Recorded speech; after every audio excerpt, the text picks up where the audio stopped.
धर्म केवल एक ठोस नियमों का पालन नहीं है, बल्कि यह एक गहरी समझ और संतुलन की मांग करता है। यह पंजाब में जन्मी वह अवधारणा है जो साहस, करुणा और बुद्धि के ताने बाने में बुनती है। धर्म की सच्चाई के लिए न केवल नियमों का ज्ञान आवश्यक है, बल्कि बदलती परिस्थितियों में सही निर्णय लेने का साहस भी होना चाहिए। रामायण और महाभारत की महान कथाएं हमें सिखाती हैं कि धर्म कभी स्थिर नहीं रहता। यह हमेशा जीवंत और प्रवाहमान होता है, जैसे जीवन का प्रवाह चलता है। श्री कृष्ण का जीवन इस सत्य का सबसे अद्भुत उदाहरण है।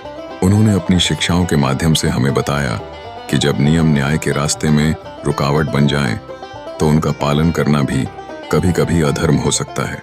महाभारत में श्री कृष्ण ने यह स्पष्ट किया कि धर्म केवल कठोरता में नहीं, बल्कि सत्य की रक्षा में है। उनके अनुसार विधियों का पालन करने से पहले हमें यह देखना चाहिए कि सत्य की क्यों रक्षा करनी है। इसके लिए आवश्यक है कि हम परिस्थिति को समझें और उस अनुसार उत्तरदायी बनें।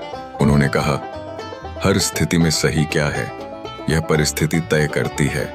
श्री कृष्ण ने ऐसे उदाहरण दिए, जैसे कि शिखंडी को भीष्म के सामने रखकर अर्जुन से कहा, अभी वार करो, क्योंकि यह अधर्म के विरुद्ध युद्ध है। उनका धर्म संदर्भित ज्ञान था, जिससे स्पष्ट होता है कि जब मूल्यांकन की आवश्यकता हो, तो हमें हमेशा सही और गलत के बीच संतुलन स्थापित करना चाहिए।